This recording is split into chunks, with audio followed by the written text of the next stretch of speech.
Selamat datang di podcast Sahabat Membine, Perempuan Punya Cerita. Selamat datang di podcast Sahabat Membine, Perempuan Punya Cerita. Dan di edisi kali ini kita merasa sangat spesial karena kita berada di salah satu destinasi wisata terkenal di Sulawesi Tengah, yaitu danau ketiga terbesar di Indonesia, tepatnya di Kabupaten Poso. Kita berada di Siuri Beach, salah satu pantai yang berlokasi di Danau Poso dan sangat menjadi wisata populer. Dan senang sekali hari ini saya Gunawan Prima Satya bisa memandu podcast di Sahabat Membine kali ini bersama 3 orang rekan saya yang luar biasa. Dan langsung saja saya ingin perkenalkan di sisi kanan saya. Hai sahabat Membine, perkenalkan nama saya Rahmadani, bisa dipanggil Dani. Saya sebagai direktur internal di Yayasan Sekolah Membine. Dan di sudut kiri saya ada satu cowok yang manis ini, silakan perkenalkan namanya. Halo sahabat Membine, perkenalkan nama saya Wahyu Andriani Luo, bisa dipanggil Wahyu. Saya founder dari Rumbia. Dan di sisi kiri saya, sahabat terbaik saya, silakan memperkenalkan Miss. Halo semuanya, saya Lini Sigilipu, saya founder dari Language Learning Center Tentera.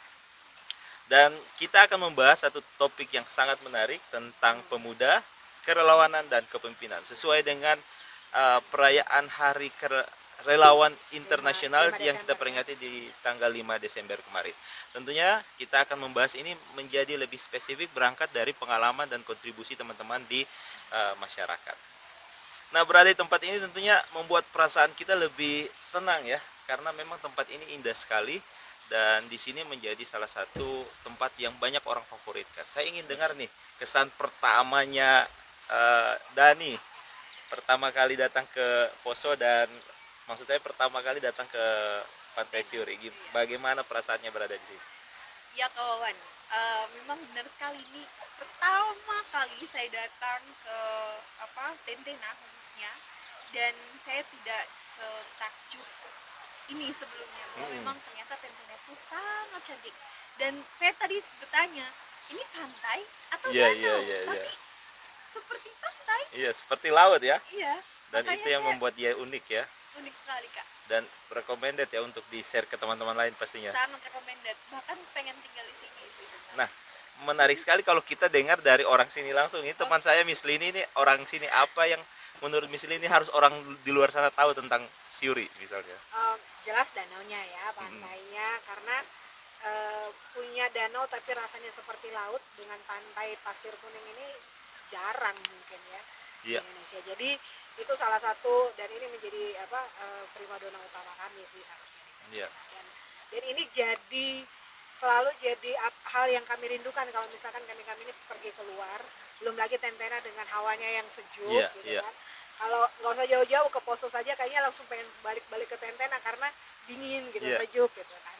Ya, Itu betul kawan. sekali. Yang pertama sih untuk dari Poso sendiri, karena memang suasana yang begitu nyaman dibandingkan ketika kita berada di luar. Ya. Tentu daerah tempat tinggal kita sendiri itu menjadi kerinduan tersendiri untuk terus kembali dan menikmati alam yang ada di sini. Khususnya di Pantai Siuri sendiri itu memang luar biasa keindahannya. Dan Ya. kadang-kadang teman-teman saya itu sampai berpikir ini pantai atau danau. Danau, Nah, ya, karena saking view luasnya. yang ada di sini itu sangat-sangat indah. Jadi seperti itu. Mungkin itu kawan. Jadi Ya. itu yang selalu menarik untuk terus kembali di Poso. Dan ini sebenarnya kabar-kabar baik yang sahabat Membine ingin sampaikan di luar sana, bahwa ya ayo kunjungi Poso ya. Iya. Seperti podcast kita hari ini. Recommended kak. Recommended sekali. Dan menarik sekali kita bicara kembali itu sesuai dengan tema yang akan kita bahas. Kan 5 Desember diperingati sebagai Hari Kerelawanan. Teman-teman di sini bukan cuma soal pantainya dan wisatanya yang indah, tapi teman-teman ini adalah pemuda-pemuda yang punya banyak kontribusi sosial terhadap masyarakatnya, baik di Poso ataupun Dani bersama Sekolah Membine. Secara definisi, menurut perspektif teman-teman, saya ingin dengar apa sih kerelawanan itu di perspektif kawan-kawan sekalian. Mungkin saya mau dengar dulu dari Miss Lin ya. Gimana Miss Lin?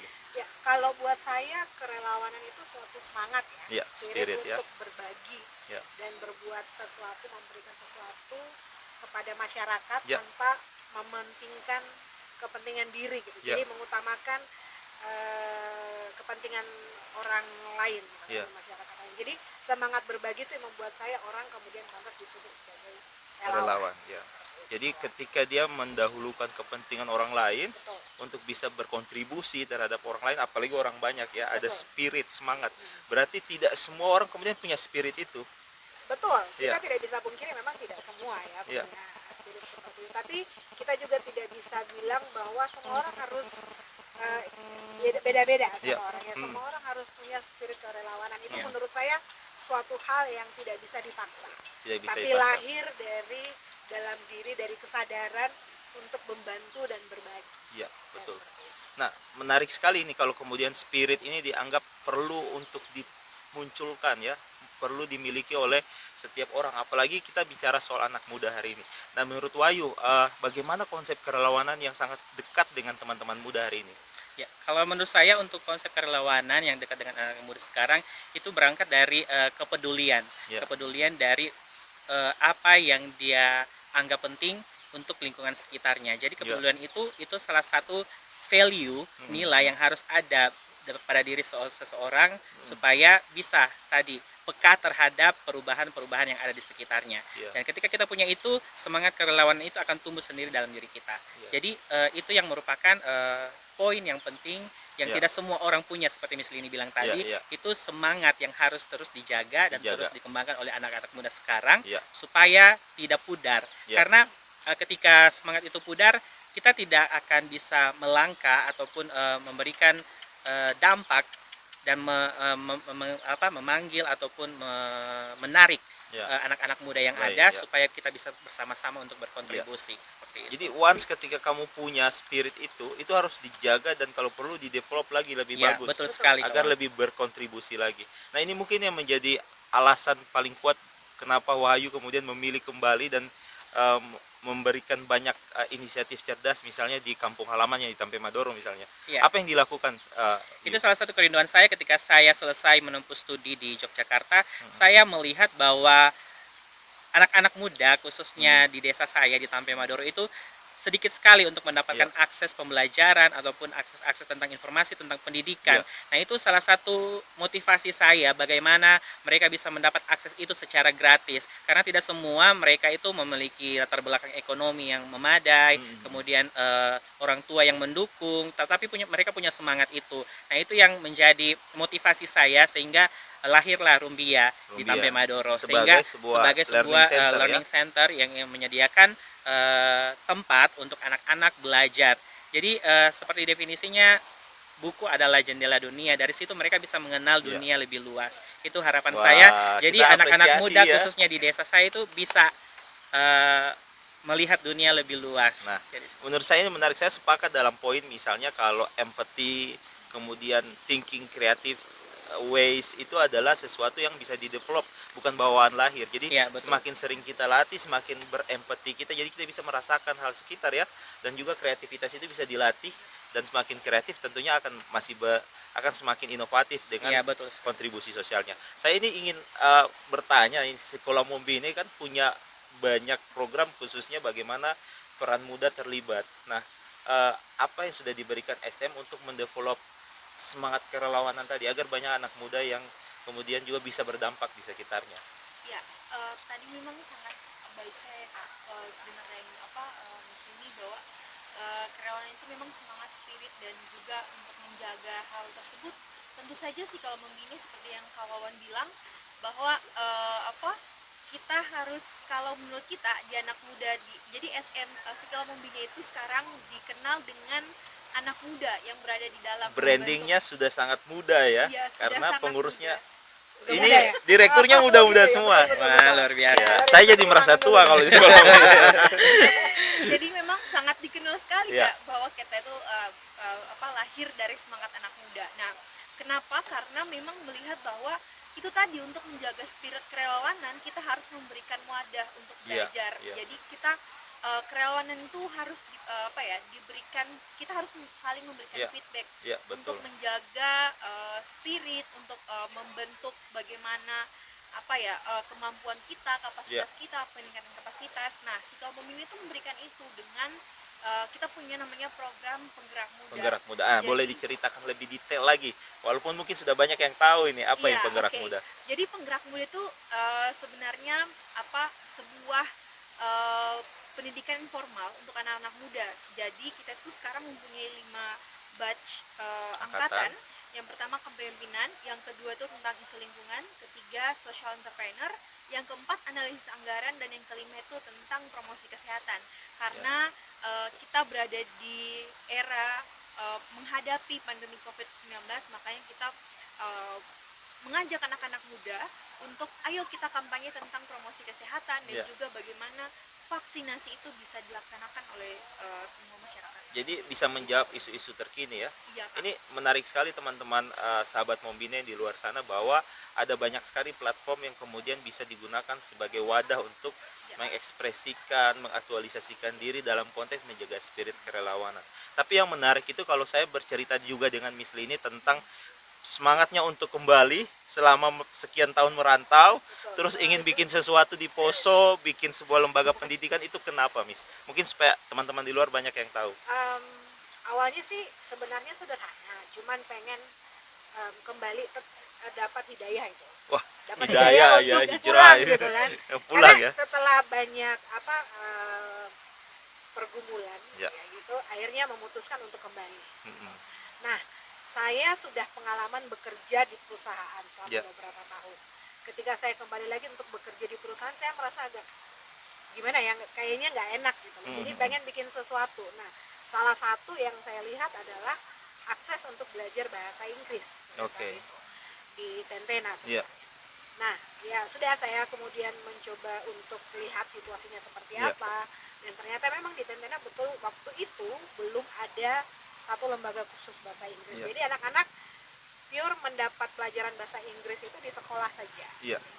Nah, berbekal pengalaman saya mengajar bahasa Inggris sebelumnya di satu lembaga khusus internasional Ya. di Makassar, saya buka gitu, untuk memberi kesempatan buat anak-anak Tentena, Ya. anak-anak muda Tentena untuk bisa mendapatkan pendidikan bahasa Inggris yang baik, yang berkualitas, yang berbeda pendekatannya dengan yang di sekolah. Di sekolah. Dan itu akhirnya membantu mereka untuk punya kompetensi, bisa bersaing dengan era hari ini yang mana bahasa Inggris itu adalah sebuah kewajiban ya, Iya. dimiliki oleh semua orang ya, kemudahan informasi, teknologi, dan itu membutuhkan kemampuan berbahasa Inggris. Ini menarik sekali sahabat Mombine yang tentunya di luar sana ingin mencari inovasi, ide baru, atau ingin bertemu dengan sebuah ekosistem yang saling dukung. Saya merekomendasikan 3 teman saya ini, tentunya bersama sahabat Mombine, Psikolog Mombine, ada Rumbia, dan juga LLC. Nah, teman-teman sekalian, mungkin menarik untuk kita tahu bahwa tidak semudah itu kemudian kerelawanan bisa diaktualisasikan. Iya. Tentunya banyak sekali tantangan. Apa menurut teman-teman tantangannya paling signifikan yang kemudian anak muda bisa dapatkan ketika dia mencoba menjadi relawan, kemudian ingin berkontribusi dan sebagainya? Mungkin ada yang ingin sampaikan pendapatnya? Ya, mungkin saya dulu ya. Ya, silakan. Kalau menurut saya yang menjadi tantangan menjadi seorang relawan itu adalah menjaga semangatnya itu. Nah, Menjaga semangat itu untuk terus berkobar, untuk terus ada, itu sangat-sangat sulit. Dimana ketika kita tadi tidak memiliki support system dari lingkungan kita, itu salah satu tantangan yang membuat kadang semangat kita itu bisa luntur ya. luntur. Jadi itu yang salah satu yang merupakan yang saya rasakan juga ketika saya menginisiasi lembaga komunitas Rumbia ini di tempat saya. Itu yang pertama adalah dukungan dari sekitar yang sangat kurang. Iya. Karena mungkin pengetahuan dan juga latar belakang pendidikan yang sangat-sangat berbeda dengan orang-orang yang ada di kota mungkin. Nah, itu yang menjadi latar belakang mereka susah untuk menerima perkembangan ataupun inovasi baru yang masuk di lingkungan mereka. Jadi itu, Lalu apa yang Wahyu lakukan? Misalnya kemudian dengan banyak sekali keterbatasan tadi. ya, dengan keterbatasan tadi saya mencoba untuk melakukan pendekatan-pendekatan. Yang paling pertama itu dalam lingkup kecil, yaitu lingkup bermain anak-anak dan juga keluarga mereka. Dari situ ketika saya mendapatkan kepercayaan itu dari orang tua mereka, mereka memberikan kesempatan kepada anak-anaknya untuk datang belajar. Nah, dari situ apalagi saat pandemi Covid, pendidikan formal itu sangat-sangat dibatasi, apalagi beberapa bulan itu pendidikan tidak bisa berjalan dengan baik, entah itu di gedung sekolah ataupun secara online, itu sangat-sangat tidak efektif. Nah, dari tempat ini mereka dapat pengetahuan baru, dapat kesempatan baru tentang informasi-informasi pendidikan ataupun sekedar membaca buku dan mengetahui pengetahuan yang ada di luar sana seperti apa, itu memberikan nilai plus untuk anak-anak Iya. yang hanya datang sekolah dan kembali, Iya. ataupun pembelajarannya tidak maksimal, sehingga itu yang memberikan kepercayaan Ya, dari orang jadi tua. membangun legitimasi itu Iya, penting itu ya. penting Jadi sekali. kerelawanan itu harus bisa terukur dan berdampak dan dirasakan ya, Iya. tangible ya, dalam bahasa itu sesuatu yang bisa kelihatan ya, apa sih yang dilakukan gitu, efeknya seperti apa. Nah, tentunya menarik kalau bicara soal perempuan, pemuda yang dalam konteks budaya patriarki sangat tinggi. Ada enggak tantangan yang lebih khusus kalau kemudian ada perempuan muda mau jadi pemimpin, mau jadi relawan, seperti apa tantangannya nih? Nah, kalau kita yang kita hadapi di Sukabumi itu sendiri Kak, pertama bahwa kita harus garis bawahi anak muda sekarang tuh berada di era 4.0. Iya. Dan memang apa ya, kita tuh harus bergelut dengan yang namanya digital. Digital. Jadi anak-anak muda itu memang sangat suka yang berbau digital, dan juga Sesuatu yang up to date ya, gitu ya. bukan hal-hal yang berat kayak gitu. Jadi memang kalau kita mau menggait apa ya, semangat anak-anak muda yang di sana, itu memang kita harus memikirkan langkah-langkah itu. Jadi kita harus melihat, meriset kembali kira-kira apa sih yang menjadi hal yang menarik untuk mereka, terus sehingga tantangan yang kita hadapi untuk mereka tuh supaya tetap ikut, tetap bergerak itu tetap ada. Nah, kalau dalam segi apa ya, tantangan untuk perempuan sendiri, anak perempuan sendiri, anak muda perempuan, menurutku bahwa dimana kita itu sekarang perempuan kebanyakan kalau di yang mengenyam pendidikan, kita tuh hanya untuk fokus ke pendidikan, tapi untuk bekerja di ranah yang apa, grassroots atau rumput itu sangat kurang sekali Kak. Nah, di dunia sekarang kalau kita tidak mengimbangi media sosial atau pengetahuan kita tentang digital dengan pengalaman kita di grassroots, menurutku itu sangat sulit gitu. Jadi memang di situ tantangannya. Jadi kita harus menarik mereka bahwa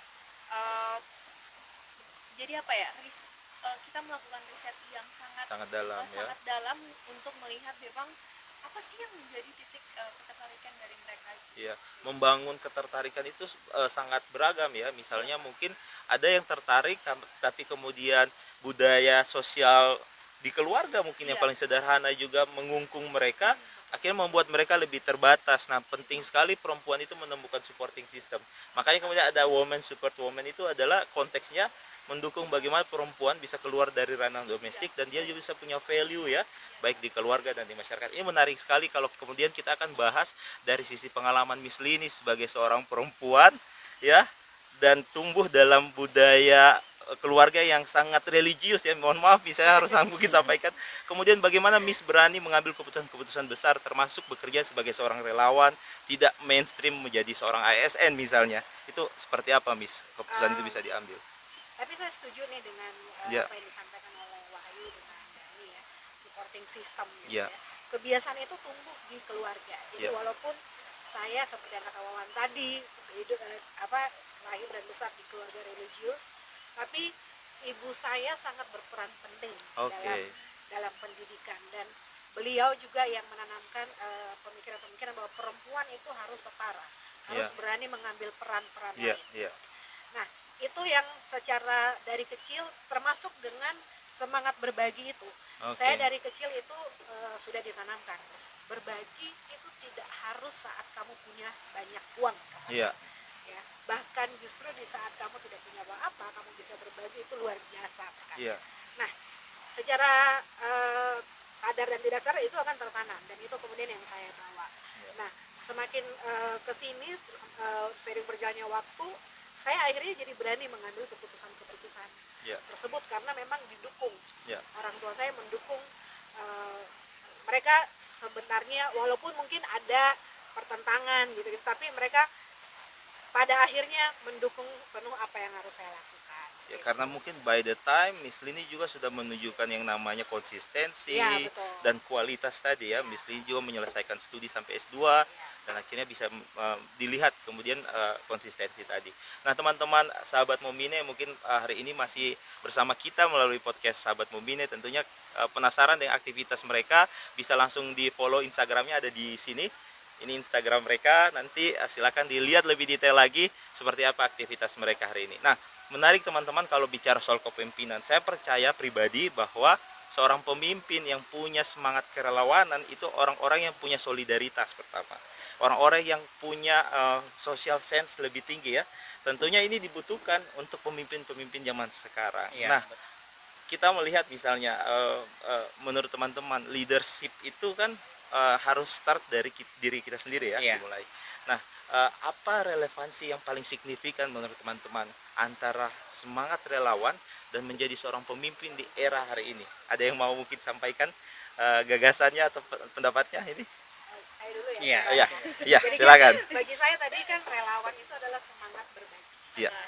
Untuk melakukan hal demi kepentingan orang banyak. Nah, seharusnya itulah yang dimiliki oleh pemimpin. Iya. Ya, mengutamakan kepentingan masyarakat dulu. Iya. Jadi ketika pemimpin kemudian menempatkan kepentingan masyarakat banyak, ini kita bicara ideal ya. Iya. Menempatkan kepentingan masyarakat banyak di depan kepentingan pribadinya atau kepentingan golongan-golongan tertentu, saya rasa dia sudah punya spirit seperti itu. Iya. Ya, dia sudah punya semangat seperti itu, dan itulah yang harus ditekankan oleh para pemimpin kita ya. Jadi Iya. apa ya, lebih peka, lebih tahu, lebih bisa melihat mana nih yang betul-betul membutuhkan uluran tangan atau Iya. bantuan atau hal-hal yang memang perlu dilakukan seperti Iya, itu kan. karena semangat relawan itu kan mengajarkan kita untuk bisa peduli ya, Betul. Iya. bersifat empati, dan itu menurut kita sepakat bahwa itu harus adalah sifat dasar dari seorang Iya. pemimpin hari ini. Nah, ada yang mau tambahkan? Dani, gimana? Kalau dari saya, pengalaman dari kepemimpinan di Sikalomobini bahwa kita adalah perempuan dan kita memimpin tuh secara kolektif. Iya, Jadi setara ya semua ya. iya, setara. Jadi satu kata sih sebenarnya Kak, sense of belonging.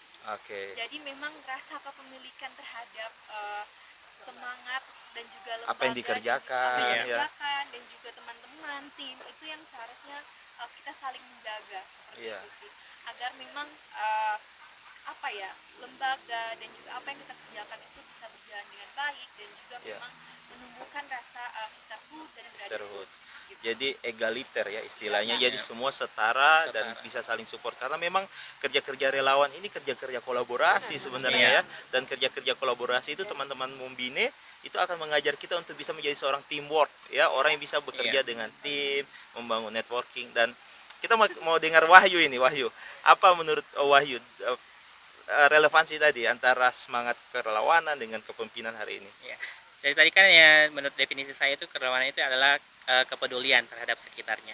Kemudian dengan kepemimpinan saat ini, bagaimana seorang pemimpin itu tidak hanya berpikir tentang dirinya sendiri, kemudian ataupun dia berpikir ingin memberikan apa yang dia punya Iya. untuk orang lain, Iya. tidak hanya sekedar itu. Iya. Tapi bagaimana tadi seperti penjelasan Miss Lini dan juga Kak Dani, Iya. itu bagaimana dia menjaga spirit itu.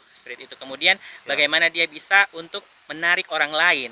Kemudian bagaimana dia bisa membagikan kepada orang Iya. lain semangat itu, sehingga kepemimpinannya itu ataupun kerelawanan itu tidak hanya stop Iya. di dirinya sendiri, Iya. tetapi bisa akan ada terus generasi-generasi penerusnya. Jadi- Itu yang merupakan tadi poin-poin yang sangat Iya. penting. Saya sepakat sekali nih soal bilang bagaimana meneruskan tongkat estafet tadi ya, Iya. bahwa seorang relawan sejati, seorang pemimpin sejati itu harus bisa beregenerasi.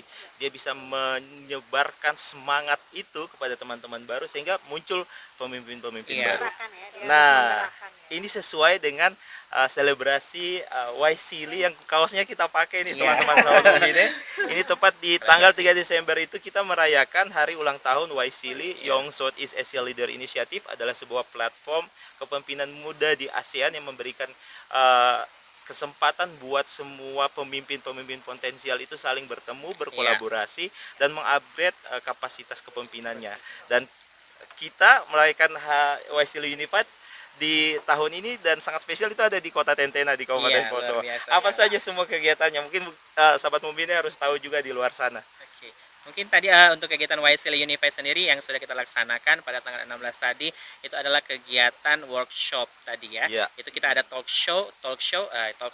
Itu kita berbagi bagaimana anak-anak muda di Tentena itu bisa mengenal apa itu YSL. Iya. Ya, karena kebanyakan semangat muda itu ada, tetapi mereka kurang informasi dan akses untuk bisa mendapatkan kesempatan-kesempatan ya untuk menjadi pemimpin dan juga mengasah kemampuan leadership mereka. Jadi itu yang tadi kita berikan kepada anak-anak muda yang ada di Tentena yang punya semangat untuk membangun daerahnya, sehingga mereka punya kesempatan-kesempatan untuk dapat berkolaborasi dengan teman-teman yang ada di seluruh dunia. Apalagi Kabupaten Poso punya 5 alumni ya, Iya. salah satunya saya. Semua teman-teman ini adalah member ya, member Waisili. Jadi Waisili itu ada program pertukaran ke Amerika, ada juga ada sebuah workshop, regional workshop yang juga melatih kita ya untuk meningkatkan skill. Nah, apalagi Miss, katanya besok khususnya hari Kamis ya, Jumat ya, akan ada kegiatan lain ya, kegiatan lain. Jadi besok kami itu akan ada kegiatan tour atau tolerant culture dengan tagline Love for All. Jadi kasih dan cinta untuk semua. Waduh, love for all ya. Oh iya Kak, ada yang menarik nih. Apa itu? Kegiatan ini ternyata memang dibuat di Kota Perdamaian. Iya, karena Poso ini sebagai laboratorium perdamaian di Indonesia ya, kita punya pengalaman bagaimana masyarakat akar rumput itu berrekonsiliasi, dan pesan ini yang ingin kita sampaikan. Ya sahabat Mombine, masih banyak yang kita ingin bahas, tapi tentunya kita dibatasi oleh waktu. Saya ingin kasih kesempatan kepada teman-teman saya yang hebat-hebat ini untuk bisa menyampaikan ke teman muda lain di luar sana apa pesan yang ingin kamu sampaikan agar banyak orang yang mungkin hari ini masih ada di satu tempat yang dia tidak bisa keluar dengan ide-ide cerdasnya untuk bisa berdampak, untuk bisa melakukan hal-hal relawan lainnya ya, kerelawanan lainnya, menebar hal-hal positif dan menjadi pemimpin-pemimpin masa depan. Siapa yang mau mulai kasih pesan-pesan ini? Dani ya, silakan. Oke, mungkin dari saya sebenarnya bagi anak muda di sana, jangan pernah takut dan merasa minder bahwa dirinya tidak mampu untuk menggapai satu akses untuk keluar. Percayalah bahwa banyak sekali orang-orang baik di sana yang ingin membantu kita agar kita bisa saling berpegangan tangan untuk menggapai apa yang kita impikan. Ya, jangan takut dan jangan minder. Itu kata kunci yang Kak Dani kasih. Berikutnya langsung ke Miss Lin. Ya, buat teman-teman semua yang di sana, bagi saya kepemimpinan itu menggerakkan dan memberdayakan. Jadi mari kita mencoba menggerakkan orang-orang di sekitar kita untuk bisa berbuat baik dan berdampak lebih besar buat masyarakat. Nah, menarik, menggerakkan dan memberdayakan. Nah, gimana kalau Kak Wahyu? Ya, kalau dari saya sendiri untuk teman-teman semua yang ada di luar sana, satu pepatah yang mengatakan di mana ada kemauan di situ ada jalan. Jadi ayo teman-teman, ketika kalian punya keinginan untuk mengubah diri kalian, itu kalian punya kesempatan yang besar. Ketika kalian punya semangat untuk berbagi dengan orang lain, kalian punya ruang-ruang itu, dan banyak tadi seperti Kak Dani bilang, itu banyak orang yang akan membersamai kalian dalam semangat-semangat untuk membangun daerah, membangun semangat sosial dan lain sebagainya. Itu bagi teman-teman muda yang ada di luar sana untuk itu terus menjaga tadi semangatnya, dan juga jangan pernah takut untuk keluar dari zona nyaman. Keluar dari zona nyaman, karena selama ada mau pasti ada jalan. Iya. Ya, teman-teman, ini suasana di Tentena malam hari ini makin romantis ya, dingin dan suasananya banyak lampu-lampu. Tentunya kami tidak bosan-bosan mau mengatakan bahwa mari kunjungi Poso, jangan kemudian hanya melihat Poso dari kacamata masa lalu yang sampai sekarang sebenarnya sudah selesai. Jadi harus datang dengan keindahan-keindahan Poso dan cerita-cerita baiknya. Tentunya dari kami berempat senang sekali bisa berbagi di Sahabat Mombine hari ini. Terima kasih ya, terima kasih banyak atas waktunya ya, sudah saling berbagi hal-hal positif. Saya Gunawan Primasatya, mohon maaf atas segala kekurangan. Kalau ada salah kata dan kurang, tentunya kami tetap menantikan atensi teman-teman dengan cara like dan subscribe serta komen video podcast kita pada edisi hari ini, agar makin banyak orang di luar sana bisa menangkap pesan-pesan positif yang kita bagikan. Senang sekali, saya Gunawan Primasatya pamit, dan saya Wahyu Andriani Luo. Saya Lini Sigilipu. Saya Rahmadani Dewi. Sampai jumpa di podcast Sahabat Mombine, perempuan punya cerita.